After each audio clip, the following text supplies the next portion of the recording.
welcome to the Intuitively Wild podcast. I'm your host, Rachel Levine.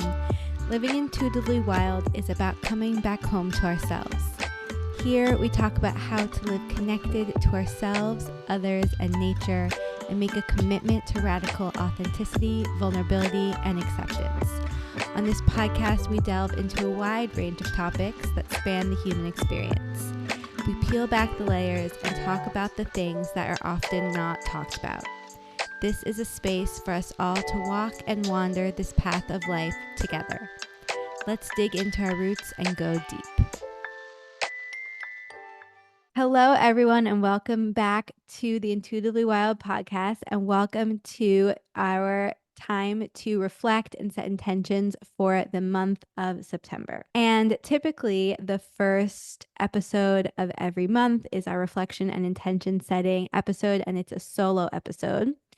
And I have a specific structure about how I go about that. But this month, I decided to do it a little bit differently because September marks 1 year of having the podcast, and it also marks my birthday month. So I thought, in honor of all of that, I would bring on a very special guest to have a discussion and reflect not only on August, but also the year that has passed, and to really hone in on our intentions for the month of September. And that guest is my mom. She is the person who knows me better than anyone and who has been witness to this process and this past year of Intuitively Wild, the business and the brand and the podcast, so intimately. So I'm really excited to have this conversation with her. Thank you so much for having me on. I'm really excited to have this conversation too. I think I'm just gonna kick it right over to you, Mom. We're gonna start with reflections on the year that has passed and then segue into August. But I want to start with talking about the past year, starting the podcast and what that evolution has looked like, and just what the past year has been like for Intuitively Wild and some reflections that you have had. Sure. Well, yeah, it's hard to believe it's been a year. What a year it's been. When I reflect upon the year and the beginning of the podcast, first of all, the idea of doing it was so significant because it expressed and signaled how much personal growth you've experienced and worked on and achieved, in the sense that now not only were you continuing to really use your voice, but in a very public and vulnerable way. So that in and of itself was a really huge undertaking and risk and challenge. And I remember being not surprised, but definitely impressed by how natural it seemed. And I know that it was scary and really vulnerable. And yet there was something from the very beginning that just seemed like not only have you found your voice, you are taking the microphone, using it in this way that shares your knowledge and brings other people in. So that was thrilling to discover and to experience. So I've always thought about starting a podcast because I've been listening to podcasts as my main source of media for years. I've always loved podcasts and felt so supported by them and connected through them. And can't remember what it was that I had the final response to, but it's for me such an example of listening to my human design and listening to my intuition. And I come back to that moment again and again to remind me about how things feel when they're aligned, because all of a sudden I had the response. I said, I'm starting my podcast and I'm starting it now. And that day I went online and I bought all the equipment and I just did it. And if you know me, or maybe if you don't know me, you might still know that I'm not good with technology, but it really felt so seamless to me. I don't even really remember how, like, some people have asked me starting their own podcast, how did you find the mic that you used, and how did you find the intro music, and all these different things. I'm like, I just like don't even know. I just did it. The whole process of starting my podcast was really trusting myself and listening to my intuition and listening to those responses. And from the beginning, the podcast has been something that has been so easeful. I have never had a moment where I've struggled with it, where I haven't known when an episode was going to come out, or when I was searching for guests and couldn't find one, or where it felt, I don't know, where it felt like it wasn't meant to be. There was never a moment where I questioned it in this whole year. And there have been times when I've decided to change how I structure things or rethink how I want to do things, but it's only been because my passion for it has grown. Yeah, well, that comes through. And, as I said, from podcast number one, it was just really impactful in the most beautiful way. And with each succession of interviews or solo conversations, the easefulness, the confidence, the depth became more and more developed in a way that was beautiful to watch. And again, even though as you went through the year, the interviews, and just your skills as an interviewer, and I'm struggling with words, you make it sound so easy. And I remember we did a conversation right at the beginning of September, maybe second or third episode, which we haven't aired yet. I realized this is really hard. You make it sound so easy, and it really is a gift. And what I just want to say also is when you're doing the interview with somebody, it's very noticeable as a listener that you put your guests at ease. And many times I have heard guests say, no one's ever asked me that question, or I've never quite thought about it in that way.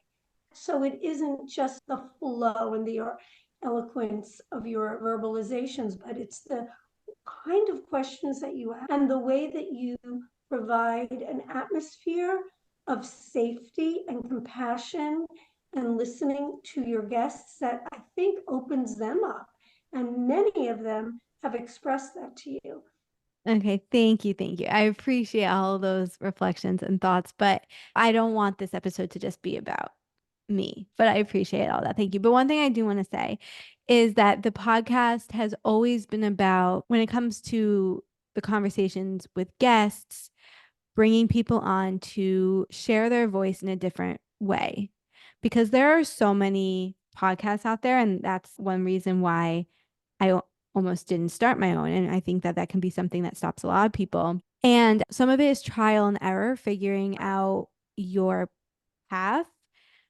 I didn't want to force mine to be different just for the sake of being different. But one thing I've really honed in on is that I want to have conversations in a way that does help people reflect and see things differently, and also create space for us to talk about and normalize things that otherwise we felt we couldn't or felt shame around. And then also to really hone in on the uniqueness of each of our paths and each of our journeys to connecting to ourselves and living intentionally and living intuitively. And I mean, living intuitively wild, just everything that makes up that. But like, what does that consist of? And going into that with guests. And then as I've started to do the ritual episodes on the podcast every month, that's been really special for me as well. So much of it really is trial and error and just being willing to put things out as you're figuring things out, because I feel like I'm still figuring out how I want to structure those episodes. But doing those rituals every month, I think has helped me realize how much that is a part of the brand is rituals. And I think that will become increasingly evident as time goes on. Well, that's one of the observations that I've made over the year, where you have incorporated not just theoretical and foundational information, but these very specific steps to take to embody much of what you're talking about in a very specific way. And just a word about, obviously, I'm so very proud of you. And given our close relationship. A lot of things that you share on the podcast, you've shared with me just in our lived relationship. Having said that, there's always something that I learn about you, not just your guest. And because you are now a professional speaking with another professional and going deep in ways that maybe don't always get elicited in our conversations. And I have this duality of response. Some of what you share, some of the pain and the struggle as your mother, I feel immediately protective of. On the other hand, when I take a step back and I listen to you as this professional woman, I am learning through what you're sharing things about myself. It brings out things about the guests. So I listen not just as your proud mother. There's always one or two things in an episode that I thought about you in that particular way. It really has helped me gain clarity on how I want to share my story. I remember, I think the second episode that I ever released, which I think was my birthday week, was about recovery and about my eating disorder. And it was my first time really talking publicly about my eating disorder, especially in that much detail. And I have not listened back to that episode. But since then, I continue to speak about my journey and my recovery. And I still sometimes have anxiety around that or feel really vulnerable doing that. And I continuously have to check in with myself around what feels good. And the way that I hone in on how and what I want to share is my intention. And again, my intention is to take away the stigma, the shame, to help people feel like they can talk about their past and their struggles and their situations more freely. And what I always am reminded of is share from the scar and not from the wound. So everything I share, I want it to be from a grounded place and from a place of reflection. And that's why everything that Intuitively Wild is built off of is core components of my life: reflections, intentions, intuition, my values. That is how I construct my life and my business. And I feel like the podcast has been a living embodiment of that and also helped me connect to that more and more. And why it feels so good is because it is all led by those core pillars. And I think that that's why these interviews, these conversations feel so authentic, is because they are. And as you have done more of the ritualism conversations, it's been so helpful to have the context and the information and knowledge base and the energy of Intuitively Wild, and then to listen to you talk about these actionable steps to embody this in your life so that you are able to live what it is you're talking about has been so helpful. And I find myself starting to take notes, and then you remind the listener that you put all of it out there in various formats, so we don't have to furiously take notes because you provide that for us. That's my struggle with the ritual, is figuring out how to share it in a way that feels really accessible, but it is the podcast. Like, I know people aren't really doing it in that present moment. It's not real time, but that's why I put it on the Substack and the blog in written form. And also, the future of Intuitively Wild is going to evolve more real time rituals that we can do together, but we won't go into that now. Just a word about that. As I reflect on the year, it's sort of like as you have become more embodied and clear about the direction of Intuitively Wild and developing it, that is reflected in your conversations, be them solo or with another person. The clarity of the mission is what's so helpful, and what has grown because it's grown in your own mind and heart.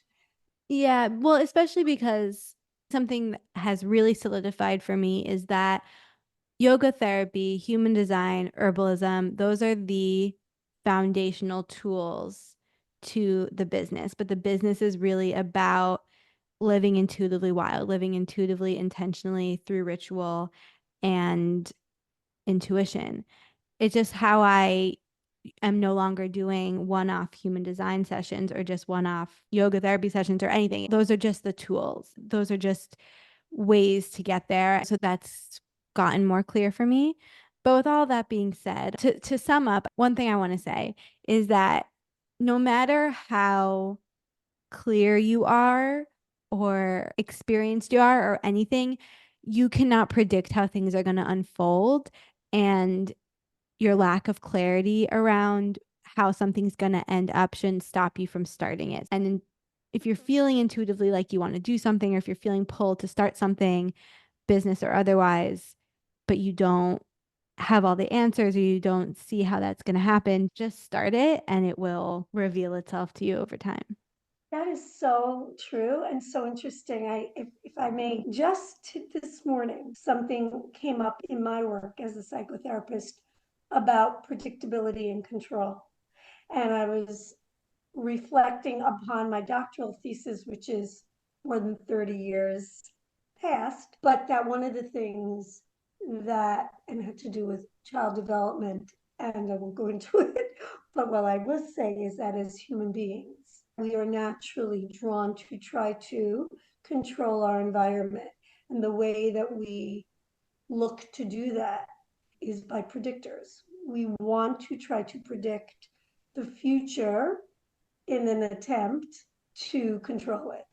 And two things are true. That is something that we are programmed to do as humans, and that is something we will never be able to do as humans.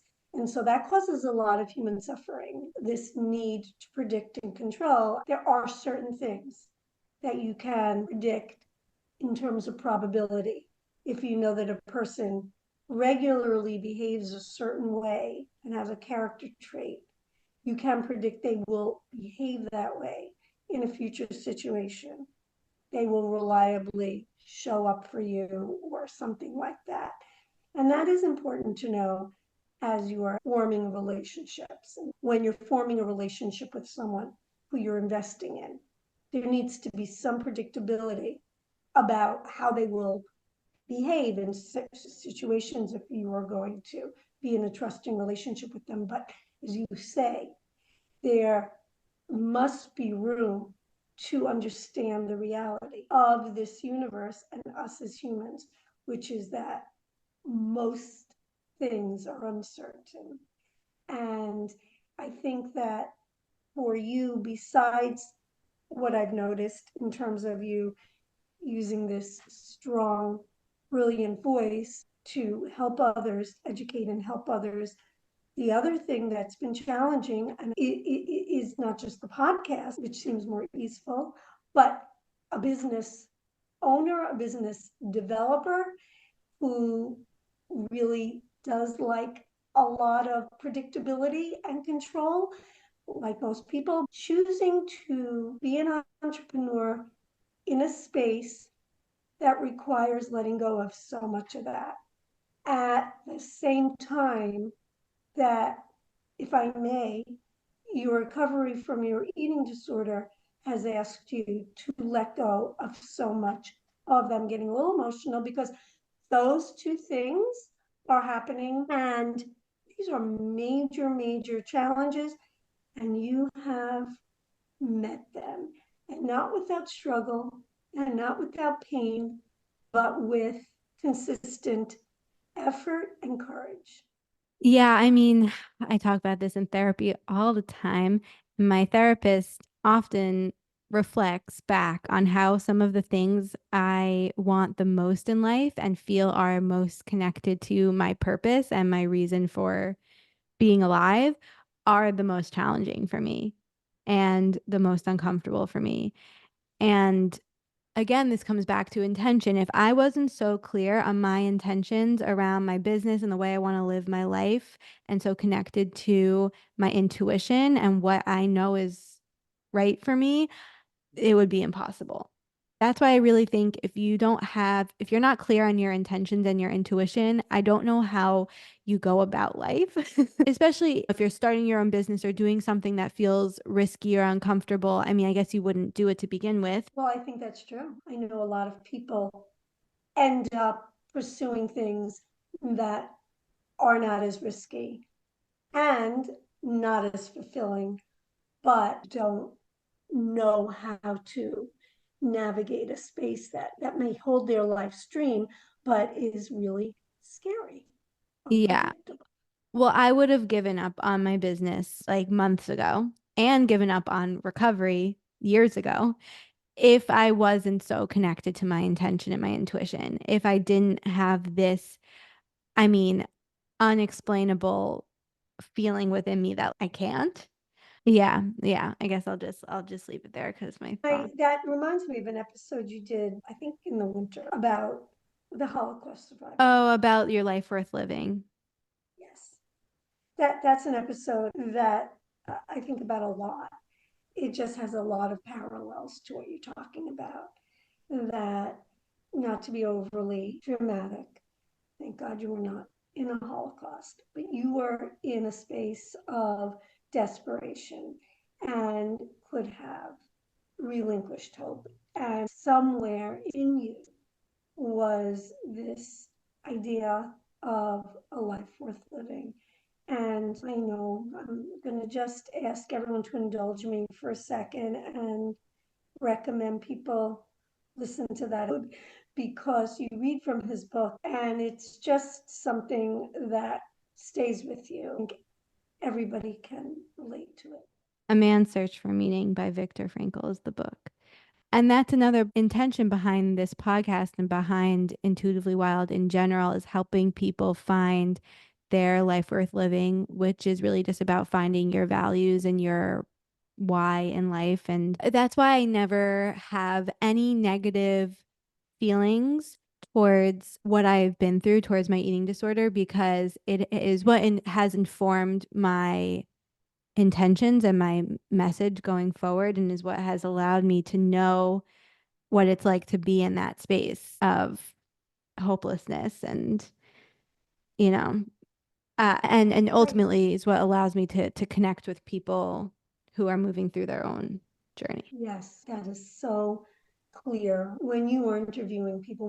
What I want to also just say about the year is there have been so many ups and downs, which comes with an endeavor like this, talking about the business as a whole and life. And what has been also inspiring and also very affirming in terms of not just the genuineness of everything you do, the authenticity of everything that you do and embody, but the solidity of it, the absolute commitment and conviction of it is that it's never a worry on my part now as your mother that there's going to be a relinquishing of the important parts. Yeah, tweaking, letting go of this or that, of course, honing, to use your word, of course, but always in the direction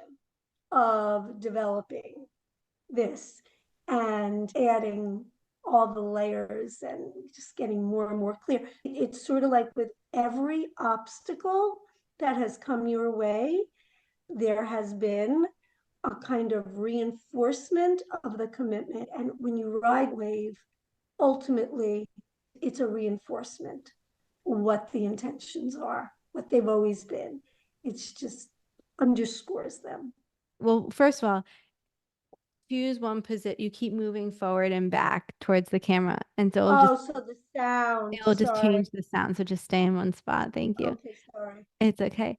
And the other thing I was going to say is yes, I mean, I have a defined ego center in human design. So I have this consistent willpower and motivation and energy for what my heart is in. If my heart is not in something, there is no way you're making me do it. But if my heart is in something, there is no way that you can stop me. And the times when things have been challenging in the business or my heart isn't in something that I was going to do for the business. It's just a reinforcing of what the path is. And it just clarifies where I want to go with the business. But nothing has made me doubt the business because I know it's happening. And the ultimate vision I have, the ultimate dream, it's happening. There's no way it's not happening. So maybe that's my defined ego. Maybe that's just my connection to my intuition. I don't know, but it just is this knowing that that is happening. And I can say that with conviction and confidence right now, but there have been many moments throughout the year, and I'm sure there'll be many more where I'm like, this is just like, it's not like, I don't know what I'm doing. I don't know how to do this. It's not happening. I don't know. It's never going to happen for me. And to feel that doubt. And I have to express that because I feel it and I can't just push it aside. But underneath that, it's like, but it's happening. Right. And when you're speaking, you're reminding me of a quote that you share a few times on the podcast and elsewhere that I hadn't heard before. It's the quote If the path is that, before you is clear, it's probably not your own. right. And it's coming up for me now because the path is filled with twists and turns and little cobblestones that The cause one path to could not stumble. be less clear. But while the path is not clear and has all these obstacles that need to be figured out, what is clear that it's your own. In other words, the path is not clear, but the intention of where you want to go is clear. And what needs to be incorporated on the journey is clear. And then the path puts in all these twists and turns and detours and obstacles, and then those need to be sorted out in various ways.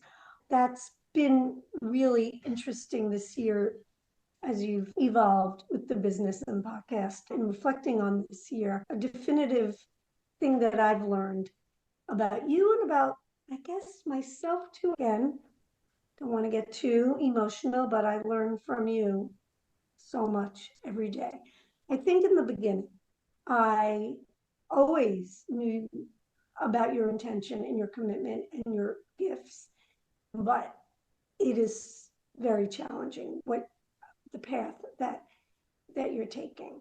And when the obstacles have seemed overwhelming, initially in the beginning of the journey, let's just say this year's journey, as your mother wants to protect you from pain still, even though I know that I can't and shouldn't try necessarily to be there, of course, as a support, that I would hold my breath is, are you going to be okay through this? And what if? And all that. And as the year has gone on, not just have I been reminded of your resilience, but through what we're talking about, I've been educated a little bit about you and about life in terms of when one's intentions are so integrated in who they are and one's intuition is allowed to be the guide, then no matter the obstacles, the path continues. And so, as much as I, of course, feel your pain, and we know that also from my human design very strongly, every time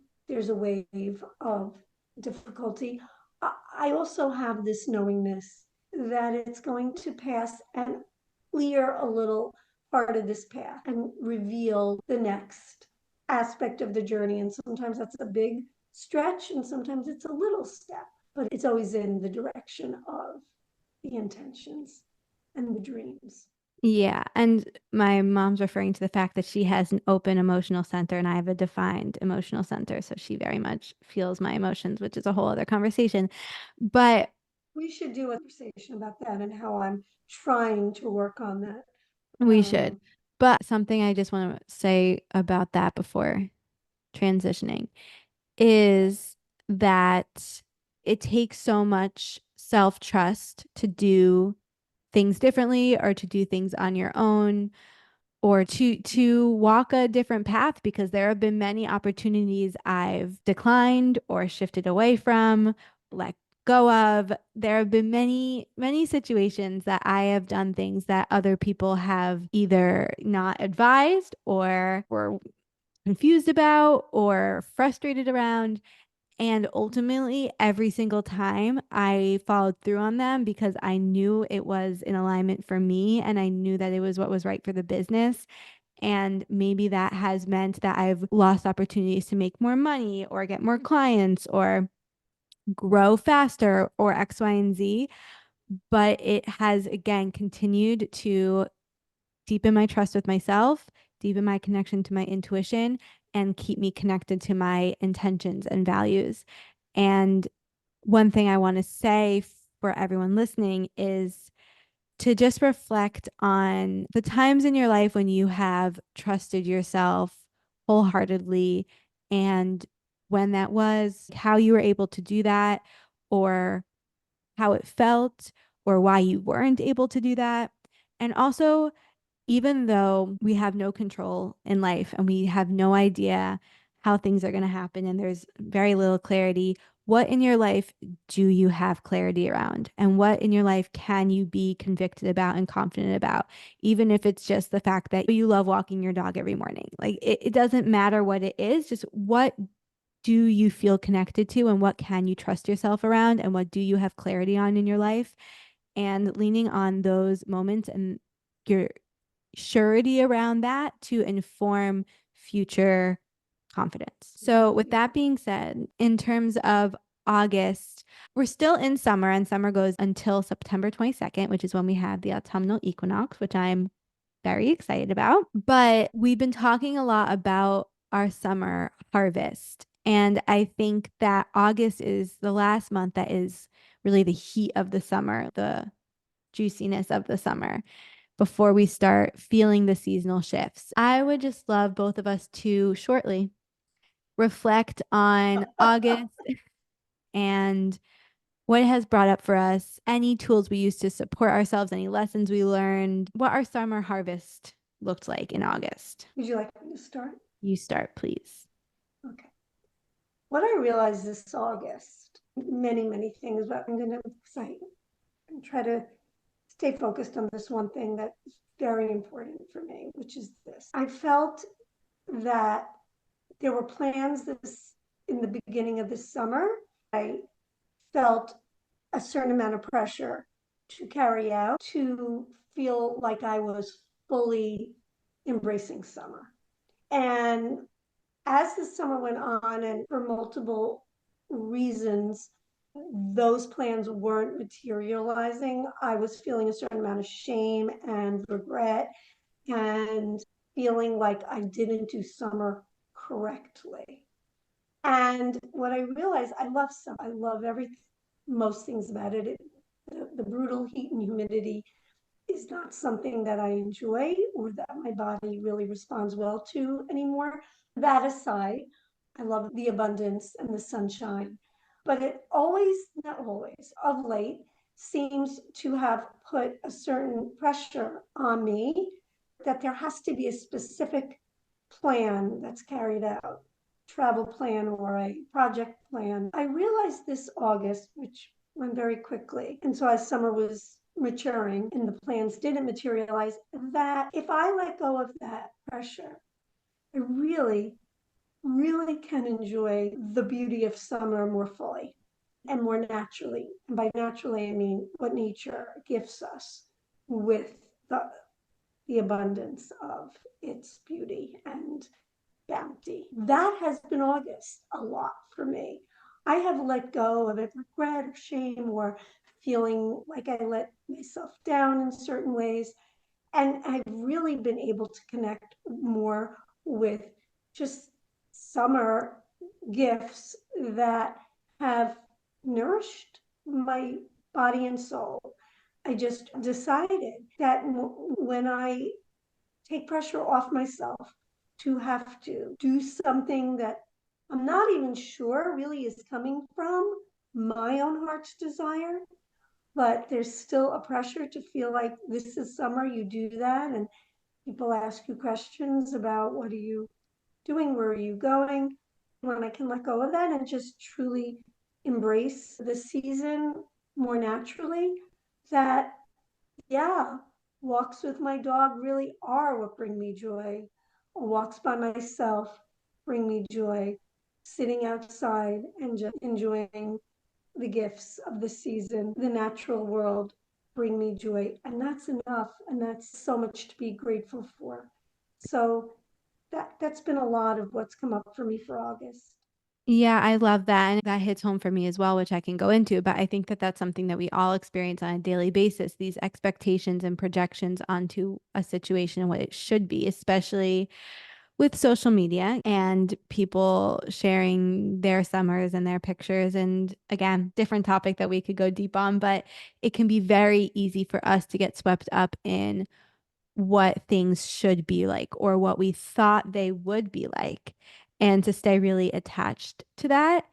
I think that this can tie back into that control piece and wanting to control how things are going to look and what the plans are going to be like and what our summer is going to be, when really we can't predict that. We can't control that. Of course, we can make plans and follow through on them, and that's great. But ultimately, what we need in each moment, we will never know until we're in the moment. And so all we can do is show up for the moment and be present with what is and let that be enough and let that be perfect. And I've had my own experience in August of things not happening as I thought that they would or as I wanted them to, or I thought they should. And while there can still be grief felt in that and frustration, whatever emotions coming up, at the same time, putting that aside and finding peace with what is present and making space for the joy of just showing up with what is. And I think that that's an everyday commitment, Absolutely. honestly. It's so true. And it's an everyday commitment, and life is really beautiful. I mean, and use the word grief, and there is. But because there's always loss in a moment, because can only you're doing one thing, you're not doing another. So you can acknowledge that. Well, I wish I had been doing that. And that feels like a loss. And so I'm going to feel a certain way about that. And that's okay, because then it just brings into the experience what is and gratitude around that. And that has really helped. And it's a simple, no, it's that phrase. It's a simple concept, but it's not that easy to implement. We are so programmed and conditioned to listen to external pressures and expectations. And we've been so conditioned that they come from our own minds sometimes. So we think that they're from our own heart. But as you and I have often talked about, thoughts that come from the mind and only the mind are not really what's coming in authentically from our heart's desire. They have been put there through conditioning of living in the real world. And they can also lead us astray from our intuition. Absolutely. I mean, this is like the crux of what I talk about and what I work on with clients and in my own life is getting out of our head and into our heart, into our body, and getting off of autopilot mode and incorporating rituals into our life in order to have that check-in point to reconnect to what is it I truly want, and really questioning ourselves and questioning our thoughts that we just believe for fact, being curious about all of it. And that requires giving ourselves the space to slow down and be with ourselves, because otherwise we are just stuck in the autopilot and the assumptions. And that can be really hard to release if we're not present with it. I guess we have similar reflections on August. And for me, it really has been a practice of coming back to my rituals and making space for all of my emotions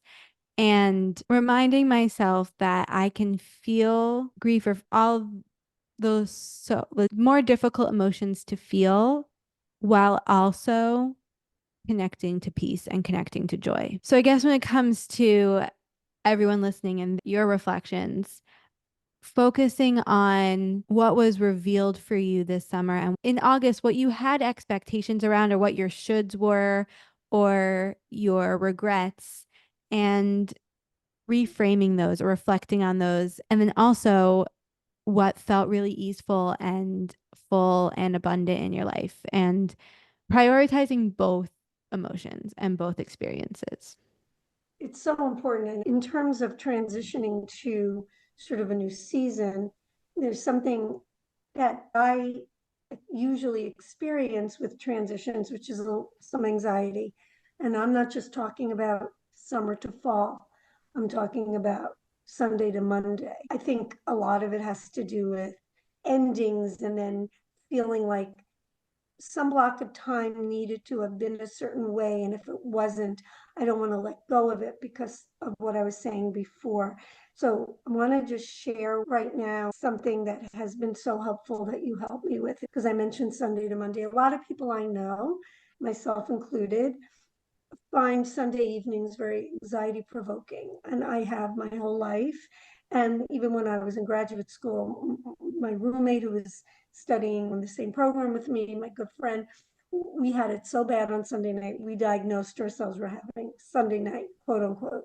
Really, what I've learned over the years about was just that, okay, I don't want to yet go into the future, even if it's a few hours away, because I don't want to let go of this.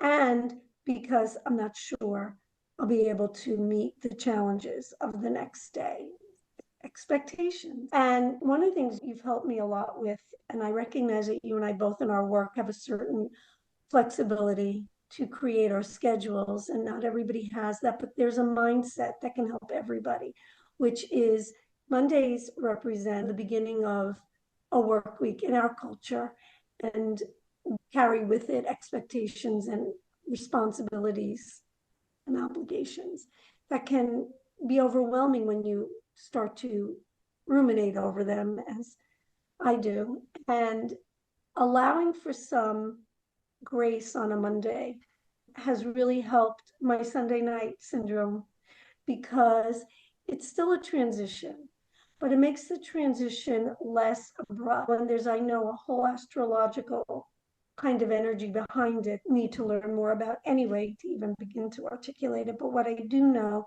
is that it allows me not to think about my time, my precious time, as so compartmentalized in a sense, or so unforgiving that, like, okay, this weekend's over, what didn't I do enough of, or so on, or this week's coming, and all of that. It's more about the flow of the week. And you use the word easeful a lot, and it's easing away from one experience and into another in a more gentle way. Even if one does not have the luxury to set up Monday to be a little more graceful and flexible, if you adopt a mindset that one is allowed to just allow life to unfold, it's helped my anxiety. I was smiling the whole time you were talking because it's fun to hear talk about things I've shared with you. And what you were referring to more specifically is that each day of the week is ruled by a different planet, and Mondays are ruled by the moon. So, channeling that energy of the moon, that is the energy present on Mondays. And so, the fact that our society has just decided that Mondays are the day of the week where we have to rev up our engines and go from 0 to 100 is ridiculous. And embracing that moon day, Monday energy can really transform your whole week and set the energy for the whole week, even if you can't, like my mom was saying, structure your whole schedule yourself. And this is something I talk about in a lot of detail on Ritual Root and Reconnect, which is my weekly ritual that I do on Mondays on Substack for paid subscribers. One thing that I did start in August is my YouTube. And that was another thing that I had wanted to do for a while, but felt a lot of anxiety and fear around. And one day in July, I just said to myself, it's time, I'm doing it. And I have now posted a video every week for the month of August. And I'm really still honing in on how I want that to look and what I want YouTube to be for the business. But I do know that it's feeling good and it does feel like something that will continue being alive. And the intention behind it right now is to share in a more vulnerable, personal way about how I, as the founder, am embodying living intuitively wild and connecting deeper with everyone in that way. One thing I wanted It's to so much fun. It's sort of like we get this really insider's view of you going about making your tea or thank you. One thing I want to share about the shifting seasons is that most of September is in Virgo, which is my sign. And Virgo is known for her precision and organization and purity and perfection and structure. And at the same time, Virgo is a mutable sign. Mutable signs are changeable. They're always transforming, they're always evolving, they adapt easily. And that contrast within Virgo, first of all, really represents a lot of my personality in a lot of different absolutely. ways and represents what we need to embrace when it comes to not only this seasonal shift, but also shifts in our life. Having that steady foundation, having that groundedness in who we are and our values and our intentions, because those are other things that Virgo is really big on, and knowing what structure works for us and how we want to show up in a life that is really healthy and healthful and helpful for us, but also being really willing to change and being really open to change and easily adaptable and curious and open to whatever the world brings to us. And when we're talking about seasonal shifts and shifts within our own life, that mindset can be really helpful. Absolutely. Another metaphor that I love that you've referred to a lot along these lines is you'll say it a lot better than but about the river and the brook. The river and the riverbank. For those listeners that are not familiar with that metaphor, can you? Yeah, I'll just go into this briefly because again, I talk about it on Ritual Root and Reconnect. I also wrote about it on Substack, and those are for paid subscribers, but I do go into it a bit on Instagram as well on one of my posts, I believe. Basically, what that means is that when it comes to structure versus flow or masculine versus feminine energy, and that's really not speaking to gender, that's just speaking to energy and what those words represent, we need both. A river is not a river without a container. It's just a flood. The riverbank, the structure around it, whatever that may be, whatever it's made of, is what makes the river able to flow. And so once we have created our structures, we can flow through them with more ease. We will all have a different type of balance when it comes to our structures because some of us will have riverbanks made of concrete, some will be made of rock, some will be made of sand, and that will look different for everyone. But we have to have some structures in place in order for our river to have a place to flow safely and freely. Those reflections on the seasonal shifts can help you as we are entering September and really embracing September. So, with that being said, let's talk about September. And just a quick tune in on some special dates coming up.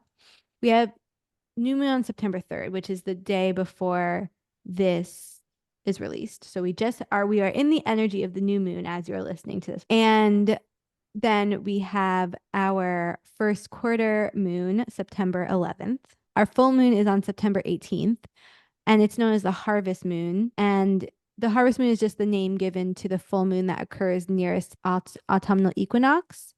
Historically, the light of the harvest moon was said to enable farmers to work late into the night and help them bring in the crops from the fields and get the rest of that summer harvest before the colder days start to come in. And the last quarter moon is September 24th. And like I said, the autumnal equinox is September 22nd, which also marks the last day of Virgo season and will be this month's ritual. So the next solo episode coming out will be my ritual for September, which will be all around the autumnal equinox. I'm very looking forward to. Yes, I'm very excited to do that ritual on the equinox.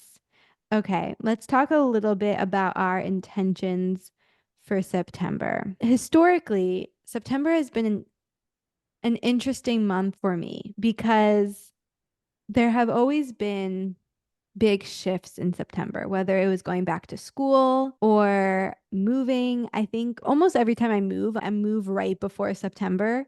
So I'm getting to a new place by myself right before my birthday, and then I kind of have to spend my birthday by myself. I've also had, again, completely other topic, which we won't go into today, but I've had some traumatic birthdays. My childhood, I had magical, beautiful, intentional birthdays that my parents really put together for me, which I'm so grateful for.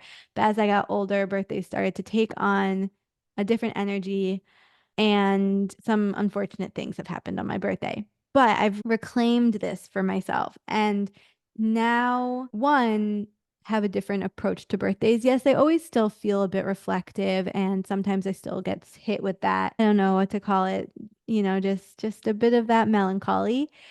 But at the same time, I've also learned how to celebrate myself and to be okay with where I'm at in that moment. It also helps that I've been able to be with family and friends more on my birthday, really just the last year and this year coming up.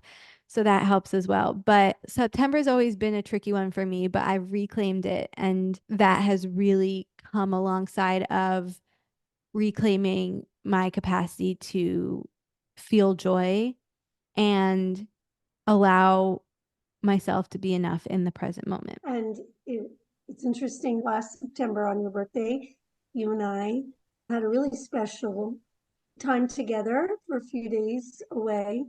And it was just beautiful. Of course, me around your birthday is just a celebration of gratitude for the blessing of you. But also, I'm aware of how it was not always a day that brought you unconditional joy. So listening to you talk about it now is really um, a reminder of the incredible work and growth you've done. And for me, going back to transitions, I think I want to bring into this September a lot of what I was talking about that I tried to remind myself and practice during August. I love autumn. Is unequivocally my most favorite season, although I love all the seasons, I really do. But there's something about it that also bring excitement and a little bit of anxiety and a little bit of grief historically. Grief around the ending of summer and okay, we touched on that. Anxiety about the fact that it always represented historically beginnings, both as a child growing up, a young adult, and then as a mom raising children, back to school, etc.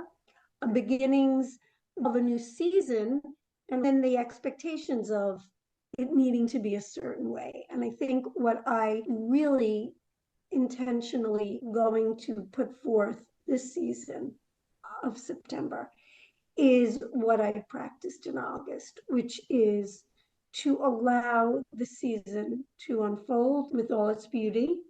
And it's a busy season this year, things that are exciting and also carry with them certain expectations if we allow ourselves, to use your phrase, to get swept up into those expectations.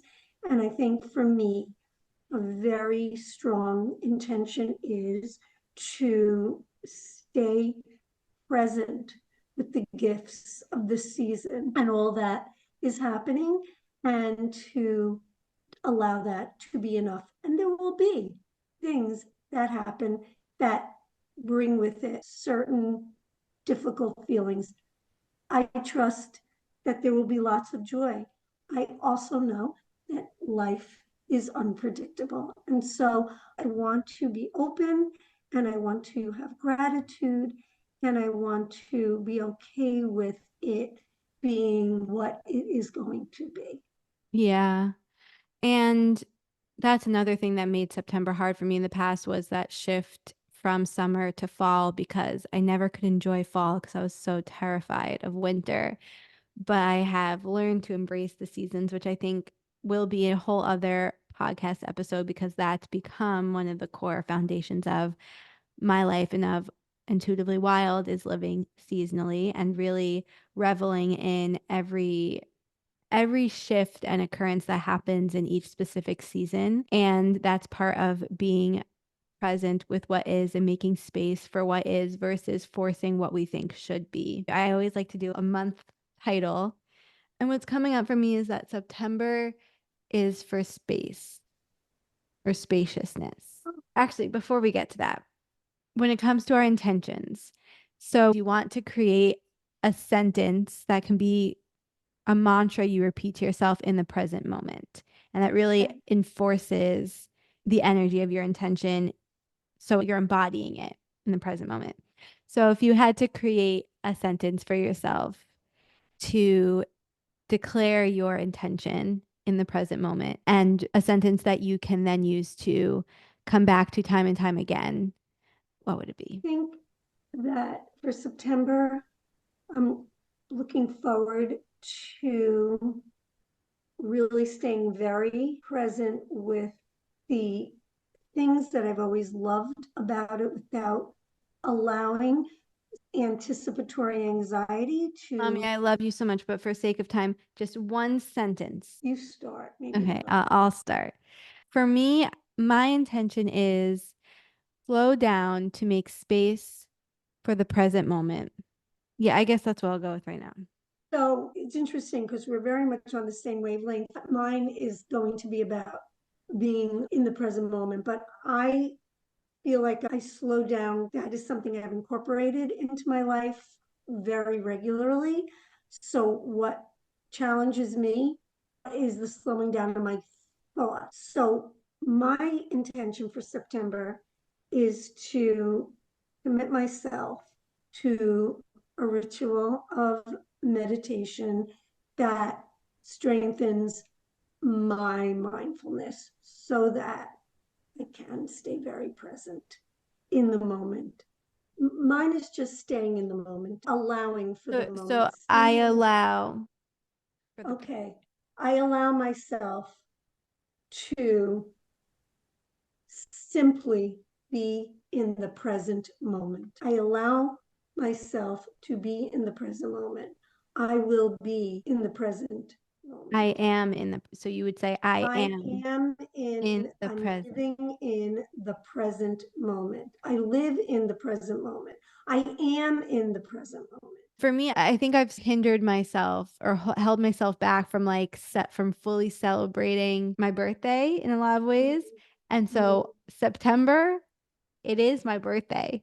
And not with expectations of needing to feel celebratory and joyous the whole time, but make space to celebrate myself. Just want to say one thing, and this could be for another conversation in terms of meditation and mindfulness. It's something that I practice and I talk about in my own work. And what a lot of people say, and I can fall into this myself, and even as I'm giving you my sentence, I'm already falling into it, which is, well, what if? That's already taking me out because it hasn't happened yet. Okay. In the present moment, I have thoughts that are not in the present moment, but they're the present moment in the thoughts. And so I need to add into my intention of, in order to increase the likelihood that I will be able to carry out my intention, I need to add into it something that reminds me that if I am living in my head, in my conscious ego mind, I am not in the present moment. Yes. So in rituals, how I conduct the intention setting portion of the ritual or how I structure things is you create this one sentence that you can really connect to. And then I have a card and you write down the sentence. You write down one or a couple words that represent the intention. And then you write down 1 to 5 reminders or action steps to help you embody that intention. And you look at that card at least once a day. I am going to do that because I do need reminders. Because it is so easy to get swept into the busyness of your own mind in the moment. But that busyness of that mind is taking you out of the moment because it has nothing to do with the moment. Those thoughts have nothing to do with the moment. What is one or two reminders or action steps that you can take in September to connect you to your intention?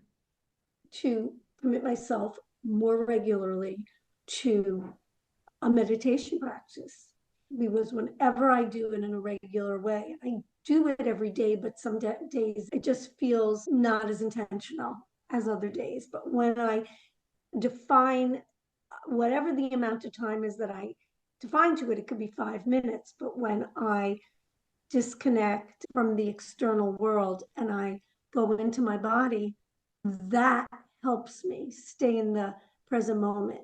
And that's different from saying I'm going to do it or saying I'm doing it in a casual way, because it's already one step removed. So I need to dedicate a time and space every single day to that practice. And when I've done that for extended periods of time, it has been tremendously impactful and helpful. Yeah, I love that. And I will hold you accountable to that. Thank you. And I have to continue to reflect and solidify my intention. But I think that mine's going to be I make space for soft joy and space, softness, joy. I think those are my words for September. I want to incorporate joy into my daily ritual, making space, taking time to feel joy or do something that brings me joy, or just reflecting on joy or tapping into joy in some way every single day in September. And so when it comes to everyone setting their intentions, I want you to journal about or talk to someone about what your relationship is usually like with September, with the shifting seasons, what you are feeling about September in this moment, what you're feeling you need to nourish yourself, and what your relationship is like with the present moment and with joy. I am so excited and curious to see what's on the horizon for Intuitively Wild. It's been such a thrill to watch it grow, and it's still growing in Yes, it's so definitely many. still growing. Yeah, It's definitely. definitely. It's been just really thrilling and exciting, and I'm curious and open for it all. I hope it's okay if I again indulge myself as your mom and wish you continued joy, fulfillment, success, and let you know how proud I am of you and how grateful I am that you are bringing into this world. Mommy. And yeah, something comes out from Intuitively Wild pretty much every single day of the week except for Saturday. And all of those details can be found in the newsletter on Substack. If you want to stay connected, there's Substack, there's YouTube, there's Instagram, there's the podcast, obviously. And also there's the apothecary and the one-on-one mentorship. And there is much more to come. I'm really grateful for all of you for being here and listening. I mean, that's the only reason I do it, is for the connection in the community and to bring these messages to everyone. Thank you, Mom, for being here. I'm excited to see what September brings, and I'm excited to see what this next year brings for Intuitively Wild and for myself personally. As am I, and thank you so much for allowing me to be part of it. All right, everyone, please, I would love to hear what your reflections are from the summer and from August, and what your intentions are for September. And I will see you all next time for more magic. Thank you so much for joining me on this episode of Intuitively Wild, the podcast. I hope it helped deepen your connection to yourself, sparked some insights, and inspired you to live intuitively wild. If you enjoyed this podcast, it would mean so much to me if you would share it with others and leave a rating and review. And please reach out to me. I would love to connect with you. I will see you next time for more magic.